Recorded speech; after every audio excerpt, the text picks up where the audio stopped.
Good evening. I'm glad you're back. Let the day come to its close. Whatever happened today, whatever is still unfinished, let it rest now. You can pick it all up again tomorrow with fresh eyes and a rested mind. For now, there is nothing to solve. There is only this quiet and your slow breathing and a soft voice to drift along beside. Let your body grow heavy. Let the bed take your weight. Unclench your jaw just a little. Let your hands lie open. Tonight, we are going to talk about saving money. And I know how that phrase can land. For many people, saving sounds like a punishment. It sounds like going without, like a long, gray list of all the things you are not allowed to have. It sounds tiring and a little joyless, and easy to put off until some other, more disciplined version of yourself arrives. But that is not the kind of saving we will speak of tonight. Because real saving, the kind that lasts, is not about deprivation at all. It is not about saying no to your life. It is about saying yes to it more deliberately and with a little more care. It is gentler than you think, and once it becomes a habit, it asks almost nothing of you. So let go of the idea that saving means suffering. Set that old idea down with the rest of the day, and let's find an easier way. Let's begin with something small and almost invisible. The quiet leaks. Most of the money that slips through our hands does not leave in one dramatic moment. We rarely wake up to find that a single, foolish purchase has emptied our pockets. That is not how it usually happens. Instead, money leaves the way water leaves a slowly dripping tap, a little at a time, so small each time that we never quite notice. And yet, by the end of the month, the bucket is somehow empty, and we cannot say where it all went. These are the quiet leaks, the small, regular spendings that have become so familiar we no longer even see them. The subscription you signed up for once and forgot. The little daily treat that brings a moment of comfort, but adds up to far more than the comfort was worth. The things that renew themselves automatically, month after month, whether you use them or not. There is no shame in any of this. Everyone has these leaks. They are not a sign of weakness. They are simply the natural result of a busy life, lived without much attention to where the small streams flow. So here is the first gentle act of saving, and it costs you nothing. It is simply to look, not to judge, not to scold yourself, only to look with kind and curious eyes at where your money actually goes, to notice the leaks, to to see the taps that have been left dripping. You might do this tomorrow in the daylight. Sit down quietly with a cup of something warm and simply look back over a month of your spending. You are not looking to feel bad. You are looking to understand. And almost always, when people do this for the first time, they find a leak or two they had entirely forgotten. A small stream of money flowing out toward nothing they value, nothing they would even miss. And when you find such a leak, you simply close the tap. You cancel the thing you no longer use. You end the small habit that gave you little. And just like that, without giving up a single thing you truly love, a little more of your money stays with you. Quietly, easily, without any sense of going without. This is the heart of painless saving. You do not start by cutting the things you love. You start by closing the leaks you never even noticed. Now, here is the single most powerful habit in all of saving. And it is so simple that people often dismiss it. But do not dismiss it. Let it sink in. Because if you remember nothing else from tonight, remember this. Pay yourself first. Most people, when the money comes in, do it in a particular order. First, they spend. They pay their bills. They buy their food, they enjoy their treats, they cover the cost of living. And then, at the very end, if anything happens to be left over, they save that.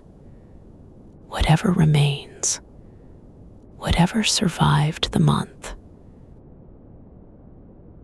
And the trouble is, almost nothing ever remains. Because spending expands quietly to fill whatever money is available.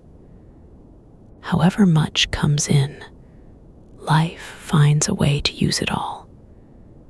So the saving, left for last, is left for never.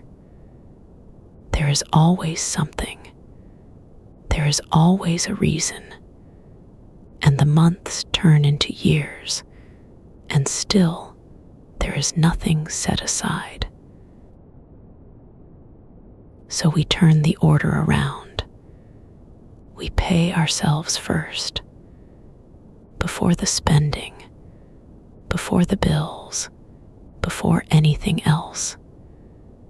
The moment the money arrives, a small portion of it is moved gently and immediately into savings.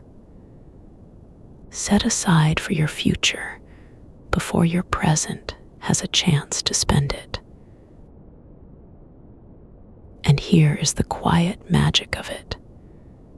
When you save first and live on what remains, you do not feel deprived at all, because you never see that money as available.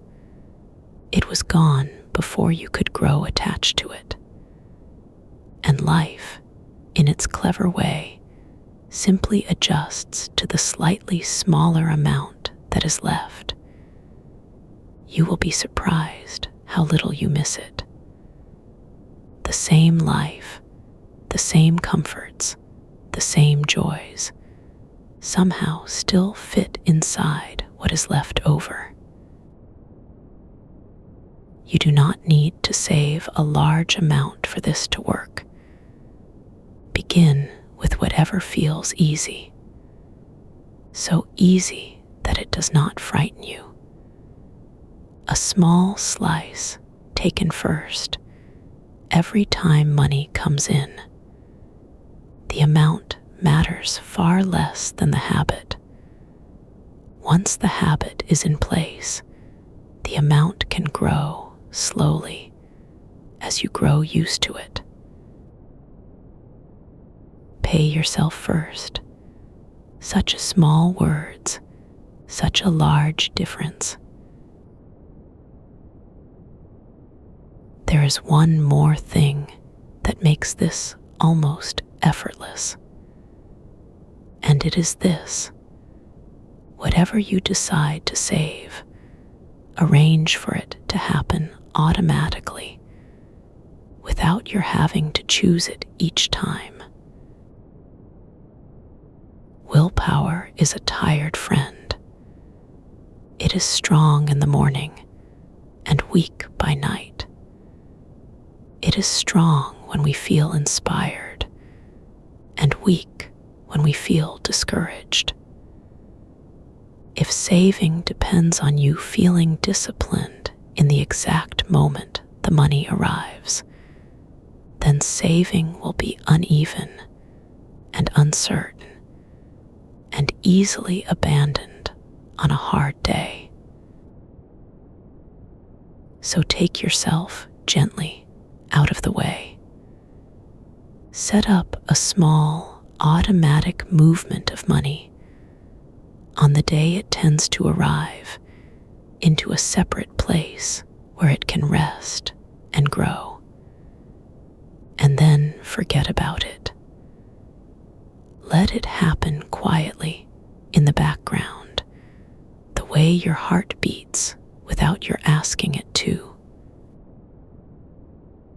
When saving is automatic, you no longer have to be strong every month. You only had to be wise once, on the calm day you set it up. After that, the habit carries you. You wake, you live, you rest, and a little is set aside for you again and again without a single act of willpower. It is the kindest possible way to build something that lasts. And keep that saved money a little out of reach. Not locked away forever, but not sitting right beside your daily spending, where it is easy to nibble at without thinking. A little distance protects it. A little friction keeps it safe. Out of sight, gently growing, while you go on living your life. It helps sometimes to have a simple shape in mind for where your money goes. Not a rigid set of rules, not a cage, just a soft, easy shape that keeps things in balance. Imagine your money arriving and flowing into 3 gentle streams. The first stream is for your needs: the roof over your head, the food on your table, the things you truly must have to live with stability and dignity. This is the largest stream, and rightly so. It keeps you safe and warm. The second stream is for your joys. Yes, your joys. This is important. A life of nothing but needs is a gray life, and gray lives do not last, because sooner or later the spirit rebels. So a portion of your money is meant to be enjoyed, spent on the things that make you glad to be alive. You do not have to feel guilty about this stream. It is part of the plan. Saving that leaves no room for joy is saving that will not survive the year.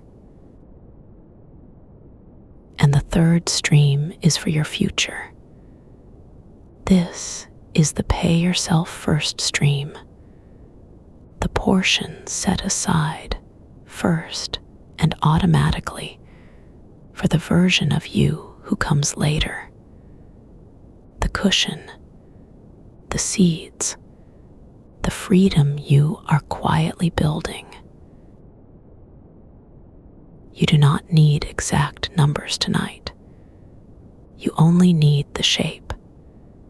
Needs, joys, and future. 3 streams kept in some gentle balance. When you can feel that shape, spending stops being a source of guilt and becomes simply a matter of keeping the streams in proportion. The joys are allowed. The future is protected. And the whole thing holds together without strain. That is the secret to saving without feeling deprived. You keep the stream of joy flowing. You never ask yourself to live a joyless life. You simply make sure that before the joys, a little is quietly sent ahead to the future where it waits for you. There is a particular kind of saving that brings a peace unlike any other. And it is worth building before all the rest. It is the cushion, the quiet sum set aside, not to grow rich, but simply to be safe. Life, as you know, does not always go smoothly. Things break, plans change, the unexpected arrives, as it always eventually does. And in those moments, the difference between panic and calm is very often just this: whether or not there is a cushion. A person without a cushion meets every surprise as a crisis. A broken thing, a lost income, an unexpected cost. Each one becomes an emergency because there is nothing to absorb the blow. Every bump in the road is felt in the bones. And that constant, low fear, the fear of the next surprise, is one of the heaviest weights a person can carry. It steals sleep. It sours the days. But a person with a cushion meets the same surprises differently. The thing still breaks. The cost still comes, but it lands softly on the cushion, and life goes on. There is no crisis. There is only an inconvenience handled and then forgotten. The cushion turns emergencies into errands. So before you reach for anything grander, build your cushion. A small, safe sum set aside, kept gently out of reach, there for the hard days. You build it the same patient way as everything else, a little at a time, paid first, automatically, until one day you realize, with a quiet surprise, that you are no longer afraid of the next surprise. And that feeling, that deep and steady calm, is worth more than almost anything money can buy. Many people find they sleep better, quite literally, once their cushion is in place. The fear that used to visit them in the dark simply stops coming, because somewhere quietly, there is enough set aside to meet the night. Let's end with a change of heart more than a change of habit. Because the way we think about saving matters as much as the doing of it. For so long, you may have thought of saving as a kind of self-denial. The stern voice that says no, the hand that takes the treat away. And no wonder it felt hard. No wonder it never lasted. Nobody can be stern with themselves forever. The stern voice always loses in the end to the tired and tender human who just wants a little comfort after a long day. So let's set down the stern voice tonight for good, and let's pick up a kinder one. Saving is not denying yourself. Saving is caring for yourself. Every small amount you set aside is a gift, sent forward in time to a future version of you who will need it. The you who will face an emergency and meet it calmly because of what you set aside tonight. The you who will, one day, have choices and freedom and rest because the earlier you was quietly generous toward them. When you save, you are not taking something away from yourself. You are giving something to yourself. You are being kind to a person you have not yet met, but who is just as real as you, and who is counting on you gently from the future. And kindness lasts in a way that sternness never can. You can be kind to yourself forever. You can send small gifts forward again and again for a whole lifetime and never grow tired of it because it does not feel like loss. It feels like love. So that is the whole of it, really. Close the quiet leaks. Pay yourself first. Let it happen on its own. Keep your 3 streams in balance, joys and all. Build your cushion and feel the fear lift. And think of every coin you save not as a coin denied, but as a coin sent forward with love to someone who needs it. Here is a small habit that saves a great deal of money and asks almost nothing of you.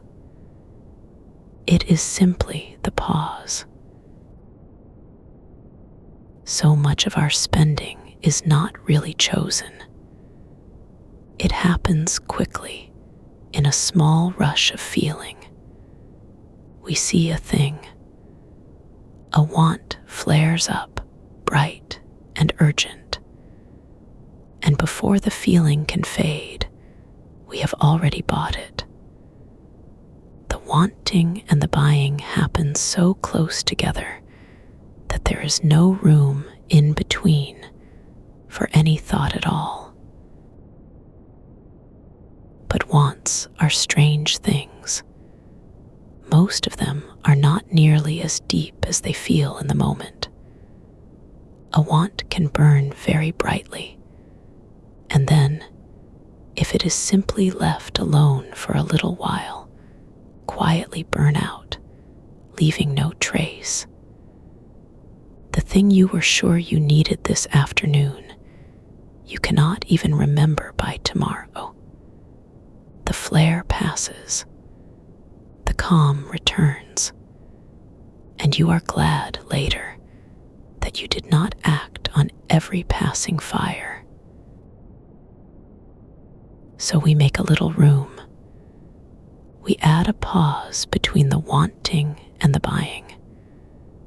When a want appears for something that is not a true need, we simply wait. We let a night pass, or a week for something larger. We say to ourselves gently, not no, but not yet. If I still want this in a few days, I will consider it then. And a remarkable thing happens. Many of the wants, given a little time, simply dissolve. They were never very deep. They were just a passing weather of the mind. And the ones that remain, the ones that are still there after the pause, after the flare has faded, those are the real ones. Those are worth buying because they have proven themselves to be more than a momentary fire. The pause is not denial. You are not telling yourself no. You are only telling yourself to wait and to let the truth of the want reveal itself. The things you truly love will still be there after the pause, and the things you only briefly wanted will have quietly let go of you. Either way, you win. Either way, you spend only on what genuinely matters to you and let the rest drift away. And now, the most joyful secret of all, the one that turns saving from a grim chore into something almost delightful. You are allowed to spend freely, even lavishly, on the few things you truly love. As long as you cut mercilessly on the many things you do not. This is the opposite of how most people save. Most people try to cut a little from everything. A little less of this, a little less of that. A thin layer of sacrifice spread across the whole of life until everything feels slightly diminished, slightly gray. And no wonder it does not last. A life made slightly worse in every direction is a life nobody wants to keep living. The gray saving fails because it makes everything a little sadder, and the spirit will not stand for that. So we do the opposite. We find the one or two things that bring us deep and genuine joy. The thing that, when you spend on it, makes you feel truly alive. For one person, it is books.